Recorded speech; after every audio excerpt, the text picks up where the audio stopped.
بسم اللہ الرحمن الرحیم۔ السلام علیکم اسٹوڈنٹس، آپ کو اکمال اردو چینل پر خوش آمدید۔ اسٹوڈنٹس، ہم جماعت ناہم کی اردو کی نئی درسی کتاب میں سے حصہ نظم کی گرامر پڑھ رہے ہیں۔ حصہ اسباق کی گرامر ہم مکمل کر چکے ہیں اور حصہ نظم کی گرامر میں سے آج ہم نظم نمبر 2 کی گرامر پڑھیں گے، کیونکہ نظم نمبر 1 جو کہ حمد ہے، مظفر وارثی نے لکھی ہے، اس کی مشقی گرامر ہم مکمل کر چکے ہیں کل کی ویڈیو میں۔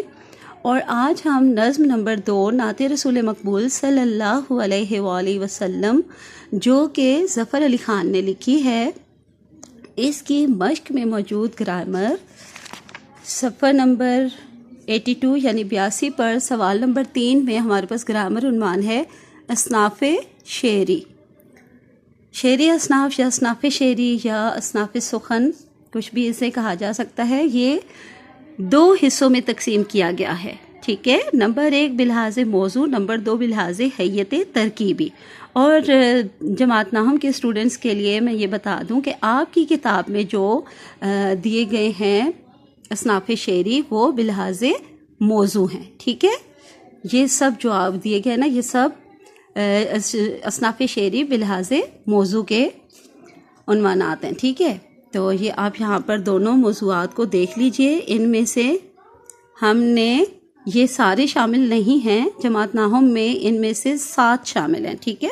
اچھا، سب سے پہلے ہم دیکھ لیتے ہیں کہ بلحاظ موضوع تو ہمیں پتہ ہے عنوان کے لحاظ سے، اور بلحاظ حیت ترکیبی تو حیت کیا ہوتی ہے یہ آپ کے نالج کے لیے جو ہے اسے ہم جان لیتے ہیں۔ حیت کیا ہے؟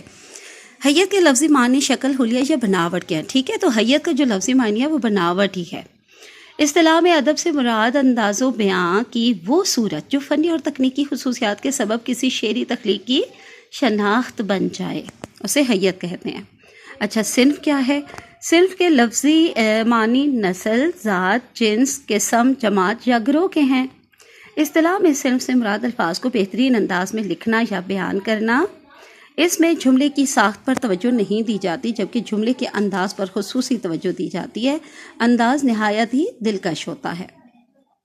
اب ہم جماعت ناہم کی نظم نمبر 2 نعت جس کے شاعر ظفر علی خان ہیں، اس نظم کی مشق میں صفحہ نمبر 82 پر دی گئی اصناف شعری بلحاظ سے موضوع کی تعریفیں پڑھیں گے، ٹھیک ہے۔ تو یہاں ہمارے پاس 7 عنوانات ہیں، جن میں سب سے پہلے حمد ہے، اور بالکل شارٹ فارم میں یعنی مختصر سے یہاں پہ ایک جملے کی جو ہے تعریف دی گئی ہے آپ کی درسی کتاب میں۔ ایسی نظم کو کہتے ہیں جس میں اللہ تعالیٰ کی وحدانیت، یکتائی اور صفات کا ذکر ہو۔ لیکن کچھ چیزیں یہاں پر ایسی بھی میں نے شامل کی ہیں جو کہ آپ کے MCQs میں آ سکتی ہیں، جیسے کہ حمد کس زبان کا لفظ ہے؟ حمد عربی زبان کا لفظ ہے، اور اس کے حمد کے لغوی معنی کیا ہوتے ہیں؟ حمد کے لغوی معنی تعریف کرنا کے ہیں۔ اچھا، تو پھر یہ بھی آپ نے اس سے پوچھا جا سکتا ہے کہ حمد کے اصطلاحی معنی کیا ہوتے ہیں؟ اصطلاح میں حمد سے ایسی نظم، شعر یا اشعار مراد لیے جاتے ہیں جن میں اللہ تعالیٰ کی وحدانیت، یکتائی اور صفات کی تعریف و ذکر ہو۔ تو یہ دیکھیے، جو درسی کتاب کی تعریف ہے اس کو میں نے بیچ میں شامل کر دیا ہے، ٹھیک ہے جی۔ تو اب اس کے بعد آگے دیکھیے کہ جدید اردو شاعری میں یہ صرف محض تعریف تک ہی محدود نہیں رہی ہے، بلکہ اس میں شعراء نے اپنے اپنے انداز میں اللہ تعالیٰ کی صفات، عظمت، قدرت، توحید کے رنگا رنگ مضامین بیان کرنے کے ساتھ ساتھ اس میں مغفرت، دعا، طلب اور شکوہ کے نئے نئے اسالیب شامل کر کے اس صنف کا دامن بے حد وسیع کر دیا ہے۔ حمد جو ہے وہ تقریباً اب ہر حیت میں، مثلاً مثنوی، رباعی، مسدس، غزل، قطع، حتیٰ کہ آزاد نظم کی حیت میں بھی بڑی کامیابی سے لکھی جا رہی ہے۔ شاعری کے قدیم دور سے لے کے آج تک تقریباً ہر شاعر کے مجموعے کلام کا آغاز حمد سے ہوتا ہے، حتیٰ کہ کئی غیر مسلم شعراء کے کلام کا بھی آغاز حمد سے ہو رہا ہے۔ حمد کا آغاز بھی اردو شاعری کی طرح دکن سے ہوتا ہے، یہ بھی ایک MCQ بن کر آ سکتا ہے جماعت ناہم کے اسٹوڈنٹس کے لیے بھی، اور جماعت ناہم کے بھی جنرل نالج میں یہ ہونا چاہیے، ٹھیک ہے۔ اچھا، آگے دیکھیے، یہاں پہ میں نے 2 حمدیہ اشعار بھی لکھ دیے ہیں، ایک خواجہ میر درد کا اور ایک مولانا الطاف حسین حالی کا، ٹھیک ہے۔ تو یہ یاد کر لیجئے گا اور اس کو آپ مثال کے طور پر لکھ سکتے ہیں حمد کی تعریف میں۔ آگے دیکھیے نمبر 2 دوسرا عنوان ہمارے پاس کیا ہے؟ نعت۔ نعت عربی زبان کا لفظ ہے جس کے معنی تعریف کرنا کے ہیں، لیکن اصطلاح میں ایسی نظم کو کہتے ہیں جس میں جناب رسالت مآب کے اوصاف حمیدہ کا ذکر ہو۔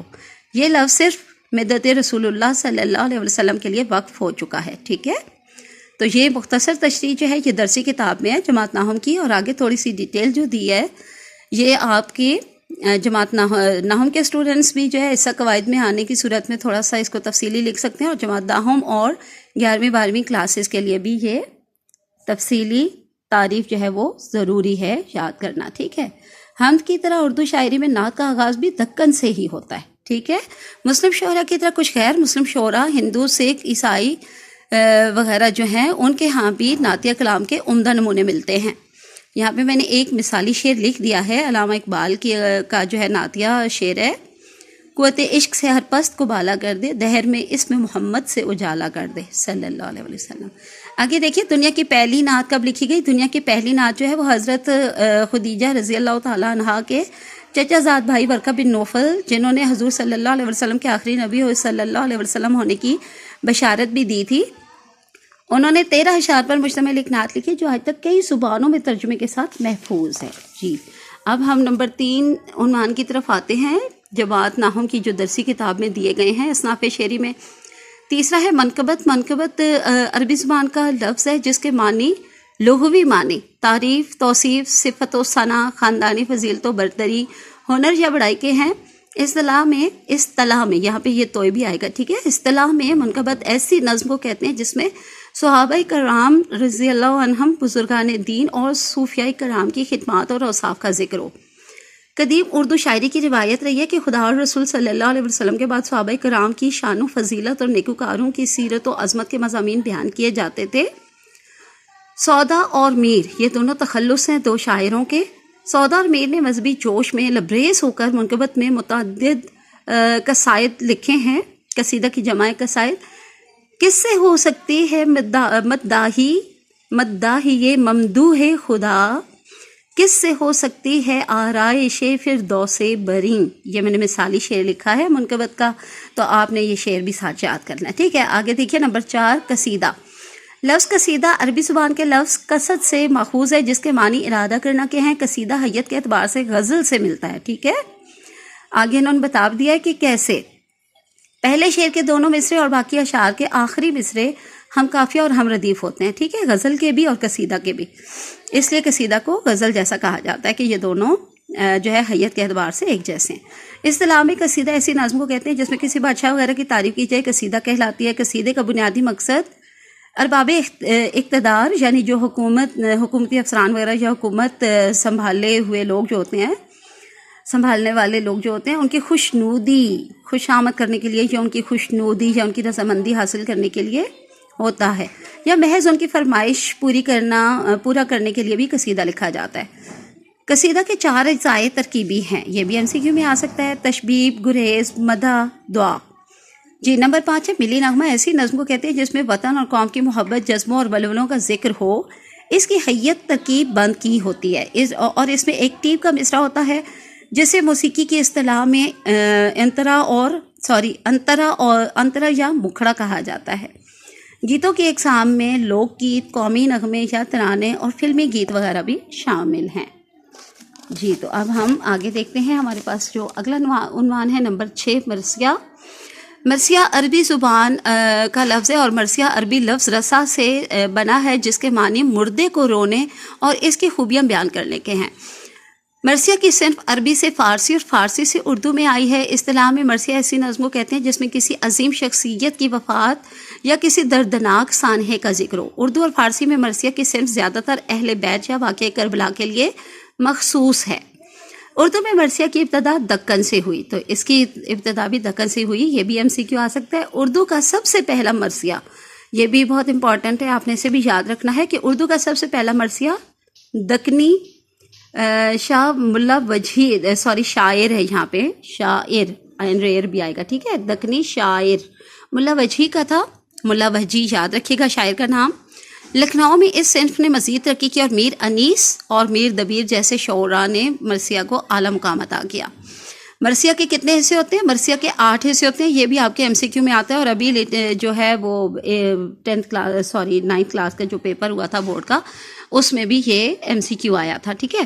مرثیہ کے مندرجہ ذیل 8 حصے ہیں: تمہید یا چہرہ، سراپا، رخصت، آمد، رجز، جنگ، شہادت، بین یا دعا۔